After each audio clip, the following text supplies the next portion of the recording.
served in many different units throughout his career, but Larry was on the ground in Somalia with Task Force Ranger, and I want to turn it over to him to make a few remarks. Larry, welcome.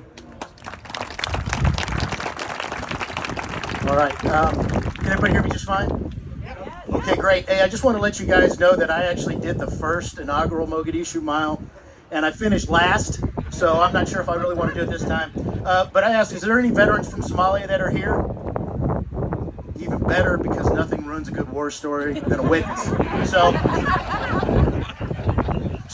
real fast, I just kind of want to talk about what kind of brought us here and what brought 24-year-old me, who was lucky to be part of Bravo Company, 1st Platoon, 3rd Battalion, 75th Ranger Regiment, part of Task Force Ranger. If everybody remembers, in 1992, President Bush ordered the deployment of Marines and a contingent of U.S. forces to help provide security and provide relief and comfort for a famine going on inside of Somalia. Fast forward, that project that was turned over to the United Nations, and at which time the security rapidly deteriorated, where it was untenable for forces to be able to provide that relief. So much so that 24 Pakistanis were killed in an ambush, and 8 Americans were killed in, we just call it a roadside bomb, now we call them IEDs, but an IED killed 8 Americans in and around the city of Mogadishu. It was determined that Mohammed Farah Aidid, a warlord, and his militia were responsible for it. Because of that, the President of the United States, President Bill Clinton, authorized the establishment of Task Force Ranger in Operation Gothic Serpent, which deployed in August of 1993. So I was part of that. I was part of that contingent, and the task force consisted of elements from the 1st Battalion, 160th Special Operations Aviation Regiment, Special Operation, 1st SFOD, Detachment Delta, and then Bravo Company 375, as well as elements of battalion staff, which made up the task force. During that period of time, Task Force Ranger, prior to October 3rd, Task Force Ranger conducted 6 missions, infilling by both vehicle and rotor wing aircraft onto the streets. Each one of those was tactically a success, multiple dry holes. We quickly realized that we could not find a D. It's kind of hard to find in a city with the refugees close to about 2 million people. So we continued to start to work to reduce his base of power. And on October 3rd, which was a Sunday, and it was about like it is out here today in the Flora-Bama in the afternoon, we had intelligence that 2 of Aidid's key lieutenants were meeting in a building along with 12 each of their bodyguards. Even though we prefer to operate in the dark, intelligence was critical. It was determined that we were going to go in there, but also knowing that it was going to be in a hot area, because it was an area known as the Black Sea, which was a slum, which was a harbor getter Aidid's center of power, and it was just a real bad area. The target itself was a 2-story building that was located next to a place called the Olympic Hotel. I don't think you can use your Hilton Awards points there, but I don't know if anybody would really want to stay there. But anyway, as the intelligence was developed that the targets were there and the meeting was taking place and it was confirmed, the decision was made for us to launch. At approximately 15 hours, Task Force Ranger launched with 7 Black Hawk helicopters and 2 MH-6 Little Birds and 2 AH-6 Little Birds, departed from the Mogadishu airfield, like I said, at 15:30. At 15:46, the command was given to execute, and we began our assault. As soon as we left I need to go back. Once the command was to begin the assault, a ground convoy, which was supposed to meet us at the target site, was launched. Now, this is the reason why a lot of people don't know. It was always planned for us to infill by rotor wing aircraft, to fast rope down on the target to secure the target first. Then we would meet the ground convoy at the target, pull out all the precious cargo, and then we would exfil by, not by helicopter this time, but by trucks, 2 5-tons and 6 Humvees, because there were no viable LZs for us to be able to move to. So, from the very beginning, from the time we infilled, it was really different. And I'm giving you the perspective of a 24-year-old platoon leader at this point. It was a lot harder. Multiple RPG, rocket-propelled grenade rounds were being launched at us, much more than useful. We were taking a lot of fire, some of it effective. But all during this, and then also too, compounded by the fact is, one of the aircraft, which was our Ranger Chalk 4 that was putting the blocking positions on the outside, Ranger Blackburn fell from a height of 90 feet against the fast rope and hit the street below.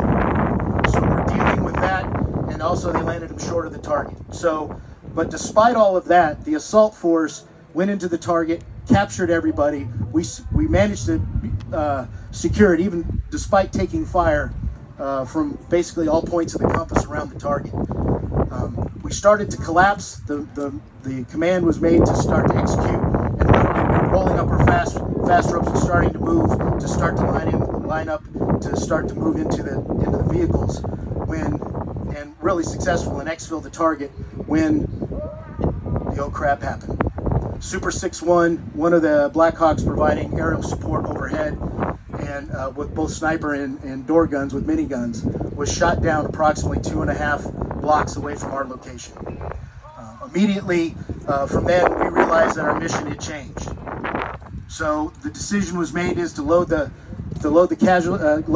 prisoners onto the back of the trucks, and they would move via a different route and link up with us at the crash site where Super 6-1 was crashed.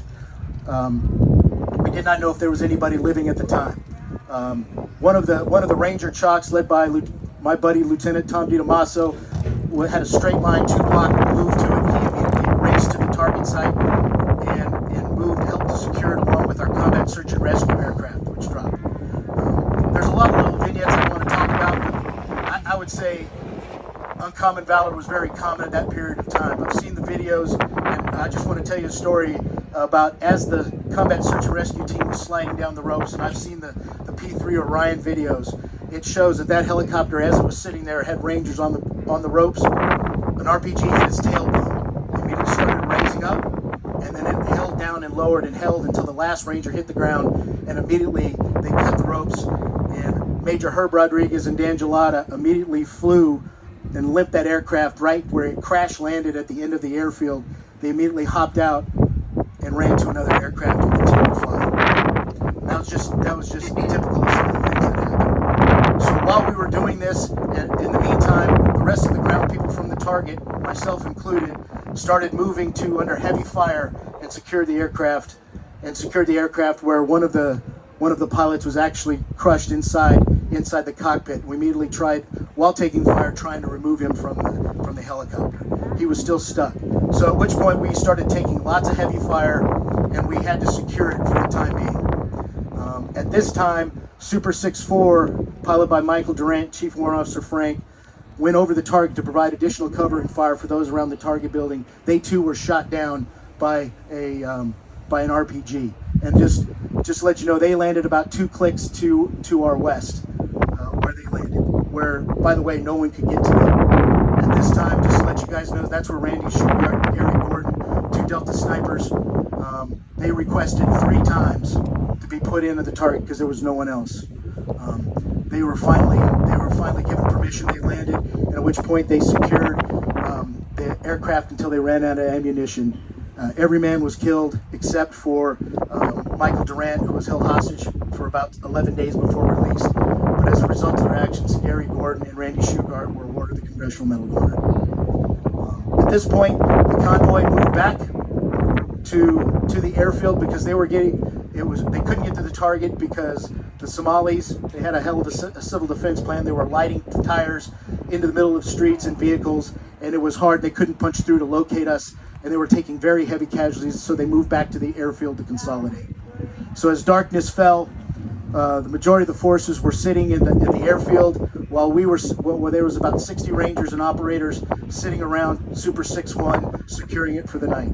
At one period in time, we ran low on ammo, and some of the bravest pilots I ever knew, flew a resupply mission, getting shot up, had 78 holes in the aircraft by the time it landed, but were kicking out ammunition and water and allowed us to be able to stay there until the relief column, consisting of the 214 10th Mountain Division, Pakistani APCs and Malaysian APCs, and the remainder of our Rangers at the airfield punched through and were able to link up with both us and see the remains of Super 6-4. So we were able to recover the pilot And as the sun was rising, we started moving out. And it was interesting. They said, "Where are we moving to?"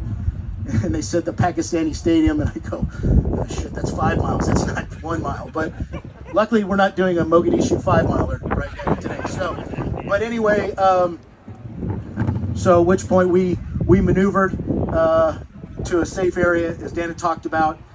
We were able to get under vehicles, and I'm not kidding. I was the last guy in a vehicle, and made it to the Pakistani stadium, which was a safe area where he took consolidated and looked. So, what was the aftermath of that?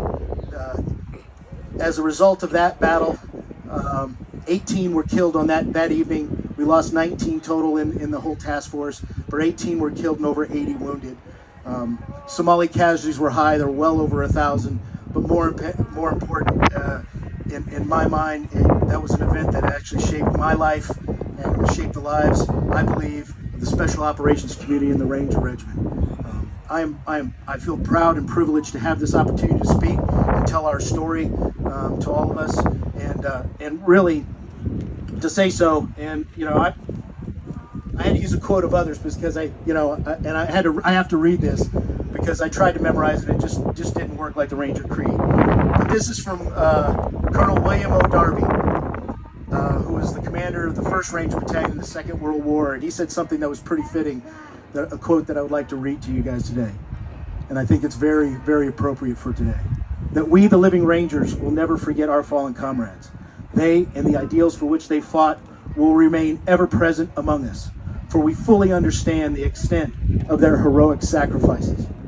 We will carry their spirit with us into all walks of life and to all corners of America. Our hearts join together in sorrow for their loss, but our hearts also swell with pride to have fought alongside such valiant men. They will never be considered dead because they live with us in spirit. Thank you for your time, and at a moment, could you please come to a position of attention while I read the names of the fallen.